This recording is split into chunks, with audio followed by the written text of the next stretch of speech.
कमलनाथ सरकार आखिर क्यों गिरी? ये सवाल सियासत के गलियारों में एक बार फिर गूंज रहा है। एक बार फिर सरकार गिरने की टीस उभर कर सामने आ गई है।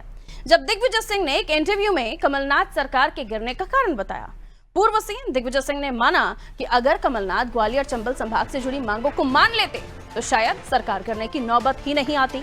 दिग्विजय सिंह ने साफ कहा कि कमलनाथ ने सिंधिया से किए गए समझौते का पालन नहीं किया, यही वजह थी कि मामला सुलझ नहीं पाया और कांग्रेस की सरकार गिर गई। उन्होंने यह भी स्पष्ट किया कि उनका ना तो माधवराव सिंधिया से विवाद था और ना ही ज्योतिरादित्य सिंधिया से। दिग्विजय सिंह के इस बयान के बाद पूर्व मुख्यमंत्री कमलनाथ की प्रतिक्रिया भी सामने आ गई। उन्होंने अपने सोशल मीडिया अकाउंट एक्स पर पोस्ट करके लिखा कि व्यक्तिगत महत्वाकांक्षा के अलावा ज्योतिरादित्य सिंधिया को यह लगता था कि सरकार दिग्विजय सिंह चला रहे हैं। इसी नाराजगी में उन्होंने कांग्रेस के विधायकों को तोड़ा और सरकार गिराई। दिग्विजय सिंह और कमलनाथ के इस वार पर बीजेपी चुटकी ले रही है। पूर्व गृह मंत्री डॉक्टर नरोत्तम मिश्रा ने शायराना अंदाज में कहा कि काफिला क्यों लुटा था, कौन दोषी है, अब ये सामने आ गया है। हालांकि अब कांग्रेस अपने इन दोनों दिग्गज नेताओं को छोटा भाई बड़ा भाई बता रही है।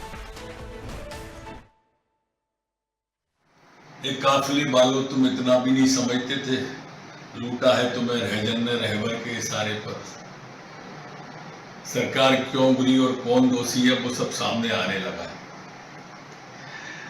दरअसल कांग्रेस को बुढ़ापे में 70 रूपी बच्चा पैदा हुआ था। दोनों बुजुर्गों ने उसे चूम चूम के ही मार डाला। हालात ये हो गई अब एक दूसरे की शीशा लेदर कर रहे हैं, जबकि हम पहले से ही कहते थे कि पर्दे के पीछे से दिग्विजय सिंह सरकार चला रहे। इनके उस समय के मंत्री और वर्तमान के नेता प्रतिपक्ष उमंग सिंगार कहते थे कि पर्दे के पीछे से दिग्विजय सिंह जी सरकार चला रहे। अब तो स्पष्ट हो गया, कमलनाथ जी कह रहे हैं कि पर्दे के पीछे से दिग्विजय सिंह चलाते थे, ऐसा सब मानते थे। कमलनाथ जी अब निवेदन है, दिग्विजय सिंह ने क्या क्या भ्रष्टाचार के फैसले कराए, लगे हाथ वो भी कर दो तो सब सामने आ जाएगा। इंतजार करें, फिल्म अभी बाकी है।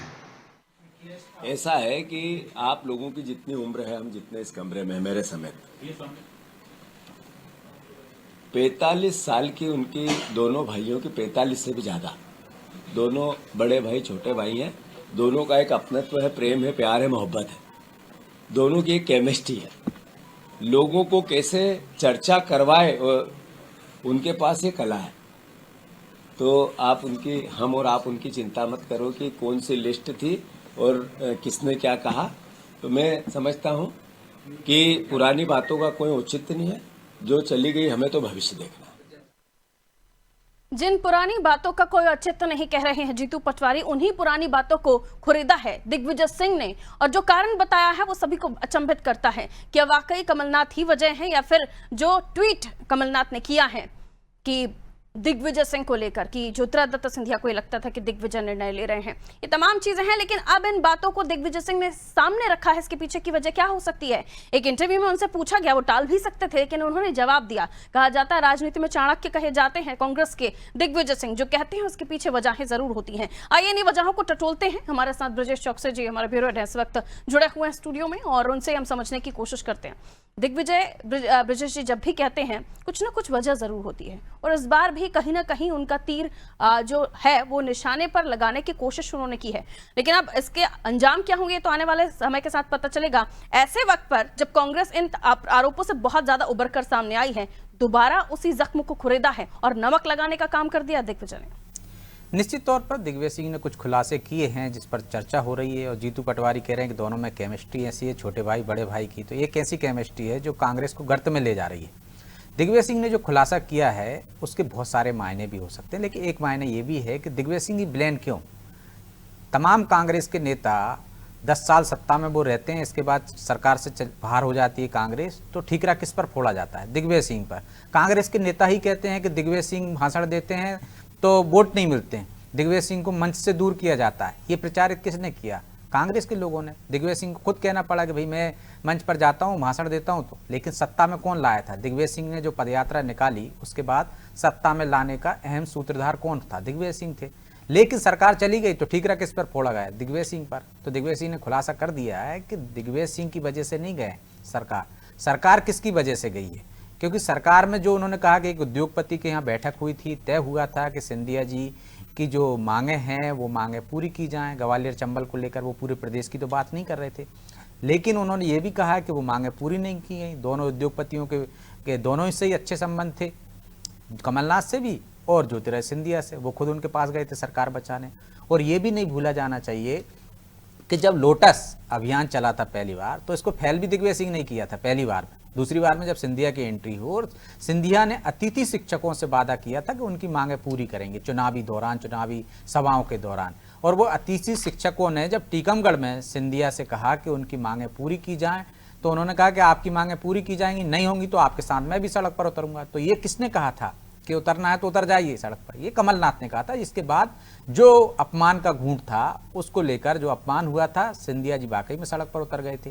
निश्चित तौर पर जो कमलनाथ जी ने कहा है कि सिंधिया जी को लगता था कि पर्दे के पीछे दिग्विजय सिंह सरकार चला रहे हैं, लेकिन उनकी कुछ महत्वाकांक्षाएं थी, तो ये भी जग जा रही। कमलनाथ जी पहली बार कह रहे हैं, लेकिन इससे पहले हमने देखा है उमंग सिंगार कह चुके थे कि पर्दे के पीछे सरकार कैसे चला रहे थे। वो दिख भी रहा था कि वो कैबिनेट की बैठकों में बैठते थे और किस तरह से निर्णय हो रहे थे। तो जग जाहिर था कि इसमें कोई नई बात नहीं है। जो बीजेपी आज कह रही है वो वहां पे कई बार दिखा भी है कि कमलनाथ जी के बिना, मतलब माफ कीजिएगा, दिग्विजय सिंह के बिना कमलनाथ जी सरकार चलाते नजर नहीं आ रहे थे, क्योंकि कमलनाथ जी एक क्षेत्रीय छत्रप थे। उनका केंद्र में बहुत अच्छा अनुभव था, वो केंद्र में लगातार मंत्री थे, लेकिन मध्य प्रदेश को लेकर उनका वैसा नहीं था।